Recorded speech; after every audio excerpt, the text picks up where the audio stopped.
Good morning, no, finally na natadri sa atong venue nato. So bago ang venue, no, karon first time nato ni diri sa ilang gymnasium, no. So akong balik ko na nata sa may barangay Ulandaw, no, of Basay. So diri atong venue, no, karong buntaga, no, and then nanay mga pipila nga nangabot. Okay, so bago ubay-ubay pa ang wala. So before ta mo start, okay, sige. So nata sa kuan kanang nata diri mismo sa ilang gymnasium. Oo. Okay. Unya beside lang sad nino sa ilang tanawan ninyo nga ilang barangay road nila. Okay. So kay pakita ilang barangay road na. Kana. So barangay road nila, and then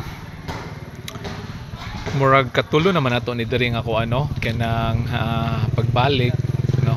And then ubay-ubay sad ni sila dire. And then thankful tano kay at least ato silang ma-follow up, no, mabalikan nato sila. Medyo taod-taod na sad to, okay? Kuyog nato to si Sir Neil that time. Okay? So mayo ang panahon dire, no, init, no, pero murag nag-ulan guro ni kagabi or kaganina baguro, okay? So hopefully na okay na pud ang panahon until magbalik rag Dumaguete, okay? So bye-bye, no, amping tanan. God bless everyone. So a few minutes no mo start na pud ta, okay? So happy Tuesday, okay? Bye-bye. God bless everyone.